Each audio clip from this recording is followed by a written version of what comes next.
Before we get started, a quick reminder. Unlocked is for informational and entertainment purposes only. It is not a substitute for professional medical advice, diagnosis, or treatment. Please consult a qualified healthcare provider for any health concerns. Thank you for listening. Please like, subscribe, and give a thumbs up. Share across all platforms. Unlocked.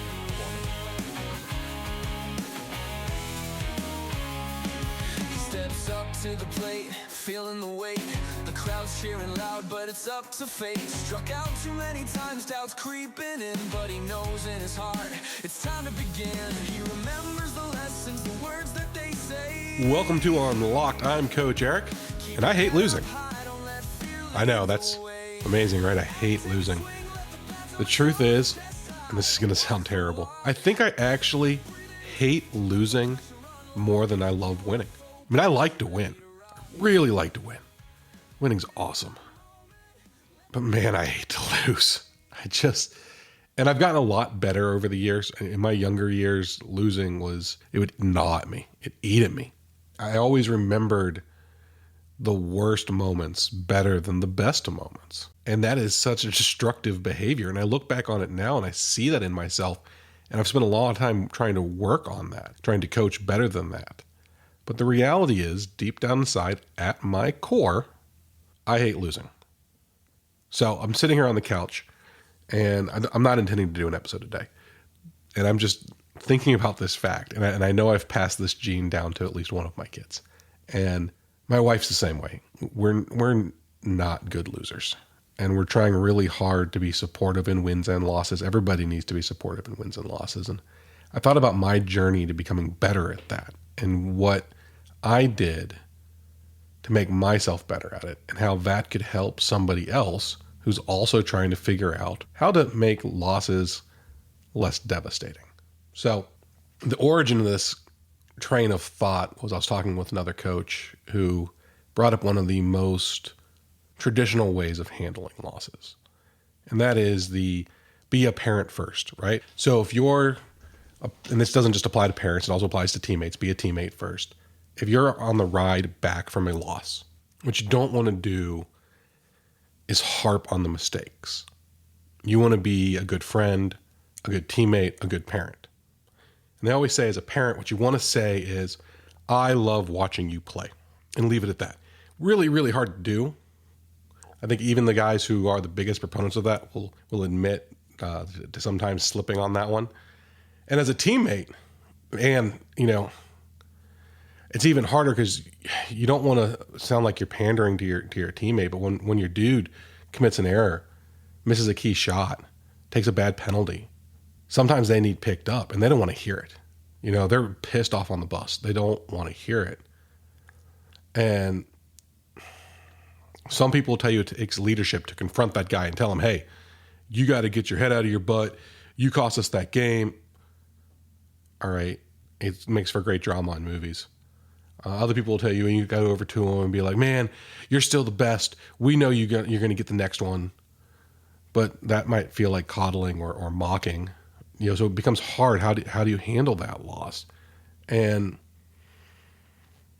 so that's what we're going to talk about today. How do you handle losses? And I'm not going to tell you not to. I am going to tell you not to tell someone they blamed. No, don't throw blame. Let's just put that right there. Okay. I heard a story very recently about a coach who told his players, that when a teammate comes back in the dugout from striking out, he doesn't want to hear, hey, you're going to get him next time, or that was a good cut. He wants to hear, hey, you got to lay off those balls up at your eyes. Hey, we can't be digging balls out of the dirt and giving them free strikes. And to me, that's the opposite of everything I know. That guy knows he struck out. He knows he screwed up. You don't want to be telling him what he did wrong in that moment because he's still got to go out there and perform again. It's not over. You're not helping him be better for the next moment. You're beating him down for the failure that he's already carrying with him. But I digress. Okay. So I'm already off on a tangent. I'm going to try to keep this one under 30 minutes. So how do we get there? How do we get there, Coach Eric? Well, we start with the obvious thing, and that is, what do I say as a coach to my team in that situation? And in my early years, I probably say something like, I can't play for you. I can't want it more than you. And I made it too much about me. And I think a lot of coaches do that because we're seeing it from our own perspective. So what I tell my players now, and what I think is really important for players to tell themselves now, is losing sucks. It sucks. It is hard. It hurts. So in these moments, right after the game, feel that pain. Feel it. Absorb it. Know it. But when you leave the dugout, when you leave the locker room, when you leave the court, when you load up in the bus, leave that pain at the field. Leave it on the court. Leave it on the ice. Leave it on the mat. Leave it there. Don't take it with you. That burden doesn't fit in our luggage. Embrace it, understand it, hate it, but leave it behind. Because when we get on that bus, when we get down the road, when we get to the next stop, when we get to the next practice, we're going to be focused on the next game, the next play, the next moment, just like we always tell you to do on the field. You can't make up for the mistake. All you can do is make the next play better. You can't make up for the loss. All you can do is try to win the next one, right? So that's my approach when I'm addressing it. It doesn't mean we don't break down some of the mistakes in more detail. It doesn't mean we don't have a little more depth of conversation. But the reality is, in that moment, when you're hurting, running punishments isn't going to help you. Being told how awful you are isn't going to help you because you're already carrying that baggage. You're already carrying that burden. What you need is helpful things. So there's some other ways you can do this that are going to be helpful to you. Punishment runs is what I'm going to address first because I hate punishment runs, but that doesn't mean there isn't a place for running. So there is a difference between taking a team that just lost, berating them, sending them to run, and then berating them again, which would be punitive, especially if you're counting errors, counting missed shots, counting missed foul shots, counting fouls, and having a system in which you say, well, you owe me 15. Okay. They gave you what they had and they lost. Are you just proving you're mean? Where's the benefit? The only place there's a benefit is if it's part of an encouraging process. So you talk about lessons learned, you talk about what you're going to do better, you talk about how important you are to the team, and as a team, you go for a jog to clear your mind. You see the difference in the mindset there? If you're saying, hey, we're going to leave this at the field, so let's run it out of us, and let's get on the bus and get out of here. It's the same effect of physical labor, but it's a very different psychological approach. Are you punishing them and making them think about what they've done while you rub their nose in it when you make them run? Or are you using running and exercise as a way of expelling the evil spirits of that loss? Because one of those things is very productive and one of those things is punitive. And for me, I want to see you building the player up. So as players, how can you use this to your benefit? Well, if you know it's punitive, you can change your mindset on that. While your coach might be barking at you, you need to reinforce to yourself, I'm going to run this out of me. I'm going to leave this noise here on the field. This is not the player I am, and I'm not taking it home with me. I'm going to put my energy and my effort into this run, and I'm going to burn it off. I'm going to burn it out. So you tell yourself the things that you need to hear to help motivate yourself and leave the nonsense behind. Leave the noise at the field. All right? That's where physical labor can really help. And it doesn't have to just be running. It's really effective in baseball to go to the batting cage and just hit off the tee 100 times. Just focus on the ball. That physical repetition of just smack, smack, smack.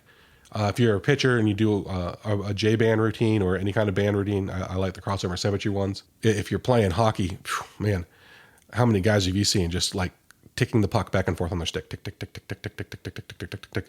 You know, it might be annoying to listen to, but it's a great hand coordination drill, and it helps burn off that angst, right? Basketball, I can't tell you how many players I've seen at AAU tournament sitting at the very edge of their seat, dribbling a ball underneath their knees, back and forth, back and forth, back and forth, back and forth, back and forth, back and forth, back and forth. As a spectator, as a third party, it's really easy to get annoyed by that. You're like, God, that noise, ugh. But understand, that is a player doing a skill exercise to burn off energy, to focus, to leave the bad behind, to get to the good, to focus on the good and ignore the bad, to just be sharp and ready to play. So there are things you can do in your sport that are physical, that can help you burn off and leave behind this bad thing. And if you're being forced to do a punitive physical anyway, find a way to tie that in. Got to do push-ups? That's fine. With every exhale, you exhale the bad. With every inhale, you inhale the good. Got to do wall sits? That's good. Again, use that to channel good and exhale bad. Coaches, I'm begging you, please stop doing punitives on the field. Let the other teams get in there, get done. Let your own guys get on the bus and get out. But if you're going to, and you're going to be in that situation, players, take it upon yourselves to use it as constructive and beneficial time. All right. So that's the physical. Let's talk mental. Journaling is the best way to take a loss and turn it into a positive. Yeah. Silver lining, coach. Every loss is a learning experience. Yeah. Every loss is a learning experience. We say it and it sounds stupid and it sounds like you're just trying to put lipstick on a pig, but the truth of the matter is, if you are willing to buckle down, to really commit yourself to being the best player you can be, you're going to take that loss, you're going to strip it of its emotion, and you're going to turn it into data. And when you do that, data is useful. Emotions can be fuel, but they can also be baggage. So when you take them out of the equation, what you're left with is valuable data, right? So you lost. You got a journal. And you can do this the old school way, pen and paper. You can do a voice memo on your phone. You can type it out on your phone. You can go home and type it on a computer. There's a lot of different ways to do it. But the key is you've got to record it. And you're not just going to record the bad. You're going to record the good. And you're not just going to record results. You're going to record feelings, sensations. How did the breeze feel? How did the grass feel?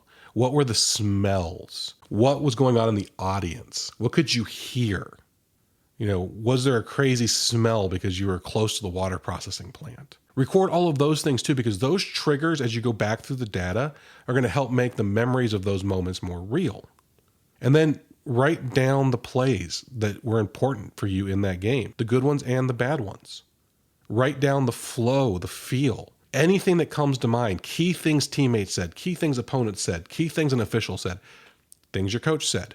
And there doesn't have to be any order to it. It doesn't have to be in paragraphs, just bullet points, just boom, boom, boom, boom. Because now you can put that away, exhale, do some box breathing, come back to it, and you can look at it as data inputs. And you can use the sensory information to trigger memories. And you can use the statistical information to kind of crunch the numbers on, okay, it was really cold. My fingers are really numb. I was having trouble getting a touch. I just didn't have the finesse. I didn't really feel it. So now, maybe you're not the best cold weather player. It doesn't matter that you were born in North Dakota. It doesn't matter that you've never been cold a day in your life and you can go shirtless in 25 below. In actuality, you struggled a little bit with it. So now you need to take thermal steps to improve your physique. And that's going to help make you more confident because now you've identified someplace you can improve yourself. And it might be, hey, I need to work on this specific skill. I need to work on this step combo. I need to be better prepared with hydration because I was cramping. Maybe I ate too much. Maybe I ate too little. Maybe I was too in my head about a test that's coming up. I need to find ways to clear my mind before we take the field. There's a lot of different things that you'll find when you go start coming back through those journals. Hey, man, when I pitched really, really good here, I was just coming off of the standardized testing. Man, I would have thought that would have made me worse. But you know what? I felt really good about myself after the standardized testing. And even though I was tired, I actually had made sure to rest before the game. So maybe if I take 10 or 15 minutes and do that kind of meditative rest before other games, not just after standardized testing, I can capture some of that fatigue recovery that I had. And, if I can look for moments to find like success in hardship, maybe that'll help me before starts too. So maybe I should do some puzzles. There you go. Hey, wait, you took a test. It strained your mind. You took a rest. It refreshed your mind and you went out and you played great. All right. You can recreate that. And you you could do it by playing a Tetris type video game. You could do it by doing a word puzzle, Sudoku, whatever your poison is of choice, and then take a little meditative rest and kind of stimulate that brain activity, get you to the same kind of place you were when you were successful before. And you'll find those pathways in your notes. So journaling, great method. Don't be self-conscious about it. And if you are, start slow, start with voice memos, start with using the note feature in your phone, but write it down. Write it down. And as you learn to write it down, what you're going to find is there's so many things you can write down in your sport about your opponents, building scouting reports about your teammates, building scouting reports about yourself, building scouting reports that can help you in the future. So what else can you do? What else besides physical labor and journaling can you do? Well, there's a lot of other things, but I'm just going to give you one more, and then we're going to call it quits. And that's what I'm doing right now. It's talking. I did not intend to do an episode today, but I decided I had to get this out. I had to get this out of me. So I needed to talk about it. Now, I could talk to a voice memo, which is kind of what I'm doing here as I'm podcasting and talking to all of you.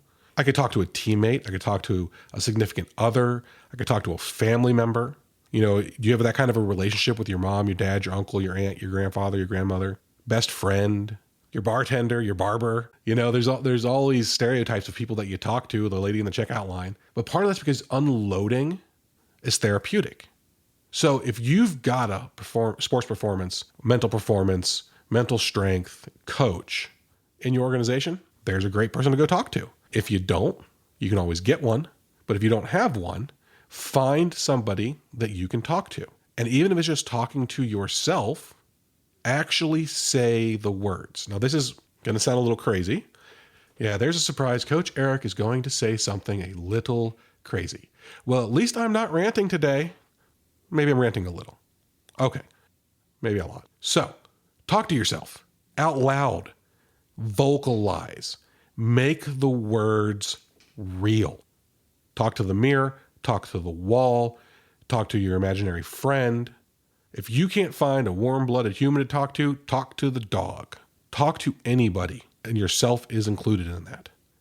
It is important to actually physically say the words and put them out there in the world. If you're not going to write them down, at the very least, say them, and it will help your brain process them.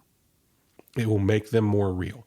And things you need to push out are easier to push out, and things you need to store are easier to store when you make them real.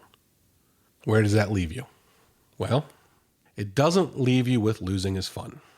I am sorry. I have not figured out the magic trick to take losing from a bad experience that hurts to a good experience that is fun. The best I can do is say losing is an experience that hurts but can lead to winning. Because if you learn and you get better, that is a victory. So yes, it hurts. I cannot change that. But hopefully the game itself was fun, and the net gain, the net results, despite the loss, are enough growth to be a win. I'm Coach Eric. This has been Unlocked Mental Performance, Physical Results. Don't be so hard on yourself.